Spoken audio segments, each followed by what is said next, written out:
From the many models of resilience assessment that are out there, our research has concluded that we can take elements of two specific models to build our framework that we want to achieve. We call it the 5C 4R framework. The first model builds on DFID's Sustainable Livelihoods framework. It looks at how a community builds, maintains and uses its assets as a necessary condition for development. These assets can be split into 5 categories or capitals, the 5 Cs. The first capital is human, or the health, skills and education of the population.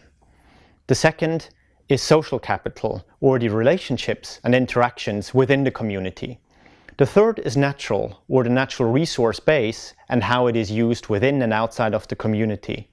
The fourth is physical capital, or the built environment and infrastructures available.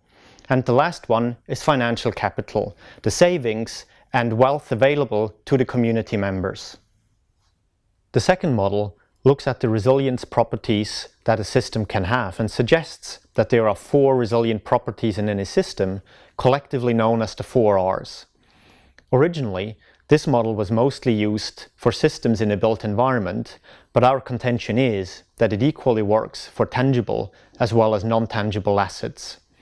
The 4 resilient properties are robustness, or the ability to withstand shock, rapidity, or the ability to quickly recover after the shock has materialized, redundancy, which means functional diversity, and resourcefulness, or the ability to mobilize and innovate even in the face of threat. When creating a measurement framework, we must be aware of the circular logic problem that this may create. Simply because we choose to measure an element, we may add undue importance to that factor, as the 2 authors Cumming and Levine have already stated extensively. We try to overcome the circular logic problem by looking at the 2 perspectives of resilience, that is, the sources of resilience versus the outcomes of resilience. Resilience can come from a variety of sources, and no single indicator can capture it all. We have created a set of factors, each one falling into one of the 5 capitals and one or several of the 4 resilient properties. We call these factors the sources of resilience. They will help us measure the proxies of resilience in the absence of an event or ex ante by using a variety of flexible data collection methods. Taking any capital as an example, what we're interested in is how that capital performs in relation to flood risk.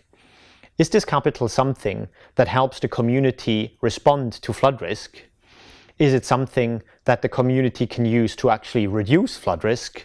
Or is it something that helps the community adapt to enhance well-being even under that threat? Every capital is multifaceted and no single indicator can actually measure that element. The next step now brings us to the question of how we assess the sources. Zurich is using a risk assessment methodology that has evolved over many years of experience and provides us with a rigorous framework into which we can combine our sources of resilience. We're assessing the sources of resilience by breaking down one single peril, in this case flooding, into categories, or in our case the 5 capitals. Each capital is containing a set of mutually exclusive factors or sources of resilience. A benchmark, or a technical document, gives us the indication of how we can assess the data that we have collected by using the following 4-grade assessment methodology.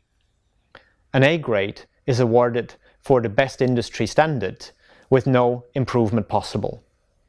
A B grade is still meeting the standard, with no immediate need to improve.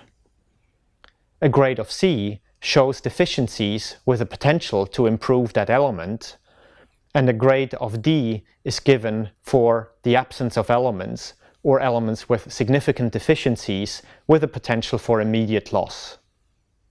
By combining the joint expertise from our research partners and the community sector, we have created a community flood resilience measurement that is adapted to the context.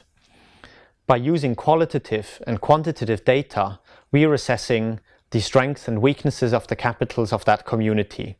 We are combining and aggregating the sources into these capitals to assess overall flood resilience, and we need professional judgment to make that call.